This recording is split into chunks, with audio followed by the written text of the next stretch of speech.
I am game ദുൽഖറിന്റെ കരിയറിലെ തന്നെ ഏറ്റവും വലിയ സിനിമയാണ്. ഇന്നലെയാണ് സിനിമയുടെ ഫസ്റ്റ് ലുക്ക് പുറത്തു വന്നത്. ഫസ്റ്റ് ലുക്ക് ഗംഭീരമായിട്ടുണ്ട്. മലയാളത്തിൽ പൊതുവെ കണ്ടിട്ടുള്ള ഒരു ഫസ്റ്റ് ലുക്ക് പോലെ അല്ല, ഒരു ഇന്റർനാഷണൽ സ്റ്റാൻഡേർഡ് ഒക്കെ കീപ്പ് ചെയ്യുന്ന തരത്തിലുള്ള ഫസ്റ്റ് ലുക്കാണ്.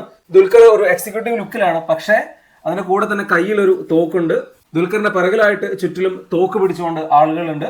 അപ്പൊ എന്തായാലും തരുന്ന സൂചന ഇതൊരു കിഡിലൻ ത്രില്ലർ പരിപാടിയാണ് എന്നുള്ളത് തന്നെയാണ്. ദുൽഖറിനെ സംബന്ധിച്ച് അദ്ദേഹത്തിന്റെ അവസാനത്തെ മലയാള സിനിമയായ കിങ് ഓഫ് കൊത്ത അദ്ദേഹത്തിന് വിചാരിച്ച പോലെ വിജയിപ്പിച്ചെടുക്കാൻ കഴിഞ്ഞിരുന്നില്ല. അദ്ദേഹത്തിന്റെ പ്രകടനത്തിനും സിനിമയ്ക്കുമൊക്കെ വലിയ വിമർശനങ്ങൾ ഉണ്ടായിരുന്നു. ആ വിമർശനങ്ങളെല്ലാം കഴുകി കളയുന്ന രീതിയിലുള്ള ഒരു സിനിമയാണ് ഐ ആം ഗെയിം എന്നുള്ള സൂചനയാണ് ഇന്നലെ ഫസ്റ്റ് ലുക്കിലൂടെ കിട്ടിയിട്ടുള്ളത്. ദുൽഖറിനോടൊപ്പം ആന്റണി വർഗീസും ഗംഭീര റോളിലെത്തുന്ന സിനിമയാണ്.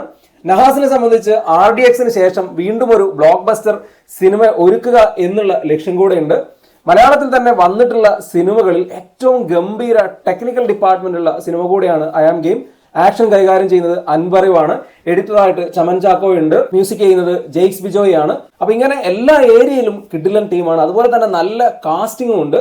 ഇന്നലെ ഫസ്റ്റ് ലുക്ക് വന്നതോടുകൂടെ തന്നെ സിനിമയുടെ ഒരു ഹൈപ്പ് വേറൊരു രീതിയിലേക്ക് പോയെന്ന് പറയാം. സിനിമയെക്കുറിച്ചുള്ള പ്രതീക്ഷയും ആളുകൾക്ക് കൂടിയിട്ടുണ്ട്. അന്യഭാഷകളിൽ നിരവധി ഹിറ്റ് സിനിമകളൊക്കെ നൽകിയ ദുൽഖർ അങ്ങനെ മാസ് ആക്ഷൻ പരിപാടികളൊന്നും അധികം ചെയ്തിട്ടില്ല.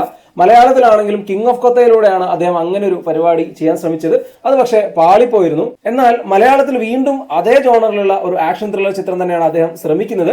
ഇത്തവണ വരുന്നത് ഒരു സ്പോർട്സ് ത്രില്ലറുമായിട്ടാണെന്നുള്ളതായിരുന്നു ആദ്യം കേട്ടിരുന്നത്. ഇന്നലെ വന്ന ഫസ്റ്റ് ലുക്കോട് കൂടെ ഒരു ആക്ഷൻ ത്രില്ലർ ജോണർ കൂടെ അതിലുണ്ട് എന്നുള്ളത് വ്യക്തമായി കഴിഞ്ഞു. ഐ ആം ഗെയിമിന്റെ പ്രതീക്ഷകൾ എന്തായാലും ഫസ്റ്റ് ലുക്കിന് ശേഷം കൂടിയിട്ടുണ്ട്. ഇനി വരാനിരിക്കുന്ന അപ്ഡേറ്റുകളോട് കൂടെ തന്നെ അതിന്റെ ഒരു പ്രതീക്ഷ വളരെയധികം ഉയരും. 2026 പകുതിയോടെ ആയിരിക്കും സിനിമ തിയേറ്ററിൽ എത്തുക എന്ന് കരുതുന്നു. അതിനാൽ തന്നെ ദുൽഖറിനെ സംബന്ധിച്ച് ഈ ഒരു സിനിമയ്ക്ക് പ്രൊമോഷനും പരിപാടികളൊക്കെ ചെയ്യാനായിട്ട് ഒരുപാട് സമയം ബാക്കിയുണ്ട്. സിനിമയുടെ ഷൂട്ടിംഗ് ഇപ്പോൾ നടന്നുകൊണ്ടിരിക്കുകയാണ്.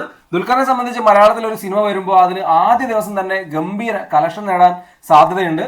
കിങ് ഓഫ് കൊത്തയും കുറുപ്പും ഒക്കെ അങ്ങനെ കളക്ഷൻ നേടിയ സിനിമയുമാണ്. ഐ ആം ഗെയിം എത്രത്തോളം ഫസ്റ്റ് ഡേ കളക്ഷൻ നേടുമെന്ന് കാത്തിരുന്ന് കാണും.